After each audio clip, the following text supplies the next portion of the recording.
fasilitas pinjaman yang belum dicairkan masih cukup besar, tercermin pada rasio undisbursed loan pada Agustus 2025 yang mencapai 2.372,1 triliun. Pertumbuhan kredit perbankan perlu terus didorong untuk mendukung pertumbuhan ekonomi. Kredit perbankan pada Agustus 2025 belum kuat meskipun meningkat dari Juli 2025 sebesar 7,03% menjadi 7,56% pada Agustus 2025. Analisis lebih lanjut ada di lampiran 3 siaran pers.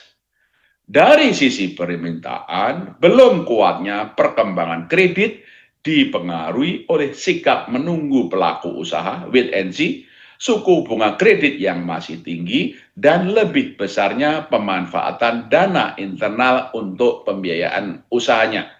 Perkembangan ini mengakibatkan fasilitas pinjaman yang belum dicairkan masih cukup besar, tercermin pada rasio undisbursed loan pada Agustus 2025 yang mencapai 2.372,1 triliun, 2.372,1 triliun rupiah atau 22,7% dari plafon kredit yang tersedia.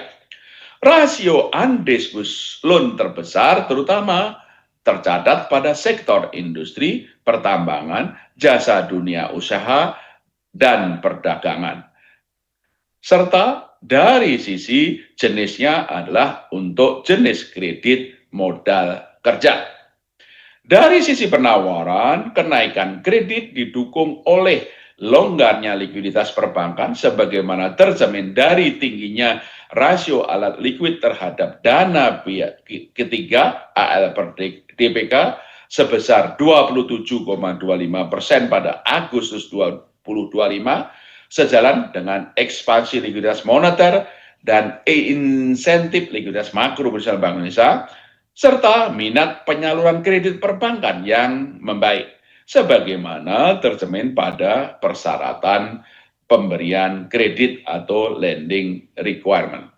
Namun demikian, tingginya suku bunga kredit masih menjadi salah satu faktor bagi peningkatan kredit pembiayaan lebih lanjut untuk mendukung pertumbuhan ekonomi yang lebih tinggi. Bank Indonesia terus berkoordinasi dengan pemerintah dan KSSK, Komite Stabilitas Sistem Keuangan, untuk mendorong penyaluran kredit pembiayaan perbankan. Secara keseluruhan, Bank Indonesia memperkirakan pertumbuhan kredit perbankan pada tahun 2025 berada dalam kisaran 8-11%. Ketahanan perbankan tetap kuat dan mendukung stabilitas sistem keuangan. Permodalan terjaga pada level tinggi, likuiditas perbankan tetap memadai, dan risiko kredit rendah. Dari sisi permodalan, rasio kecukupan modal capital adequacy ratio KAR perbankan pada Juli 2025 tetap tinggi, yaitu sebesar 25,88%, sehingga masih mampu untuk menyerap risiko. Rasio kredit bermasalah non-performing loan NPL perbankan terjaga rendah, yaitu sebesar 2,28% secara bruto dan 0,86% secara neto pada Juli 2025. Hasil stres tes Bank Indonesia juga menunjukkan ketahanan perbankan tetap kuat, ditopang oleh kemampuan membayar dan profitabilitas korporasi yang terjaga.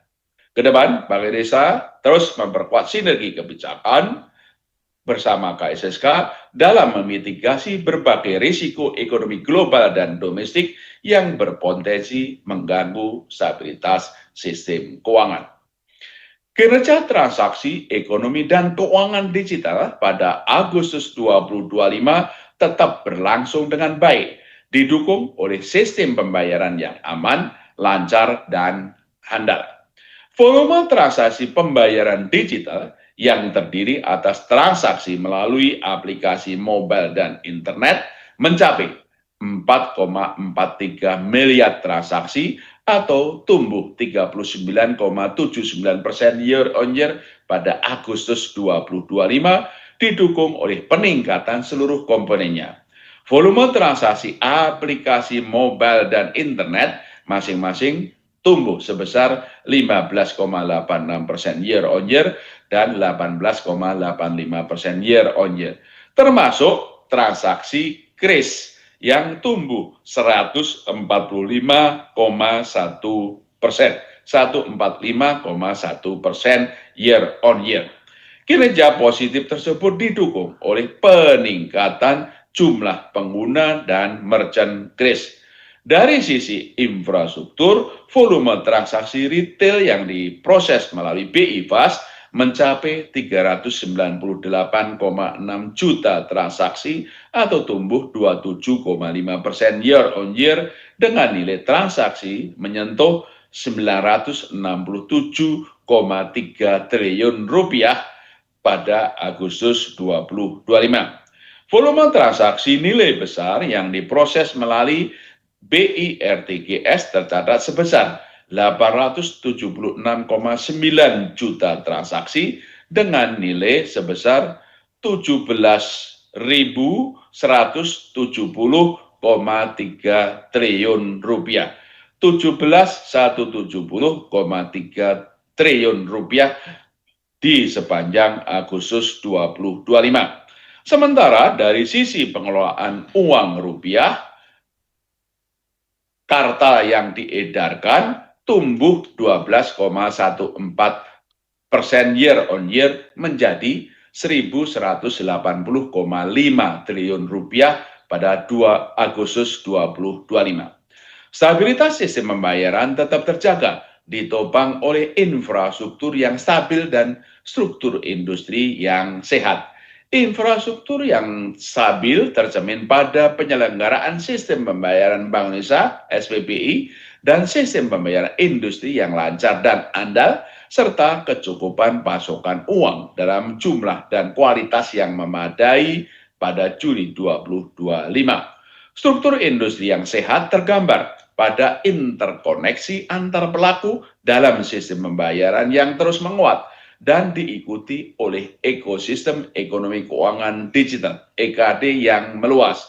Transaksi pembayaran berbasis standar nasional Open API pembayaran (SNAP) juga meningkat sejalan dengan perluasan tingkat adopsi.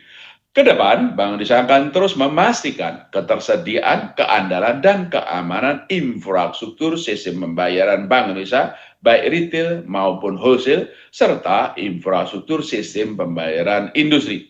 Bank Indonesia terus menjaga ketersediaan uang rupiah dalam jumlah yang cukup dengan kualitas yang layak edar di seluruh wilayah negara Kesatuan Republik Indonesia (NKRI), termasuk daerah terdepan, terluar, dan terpencil 3T.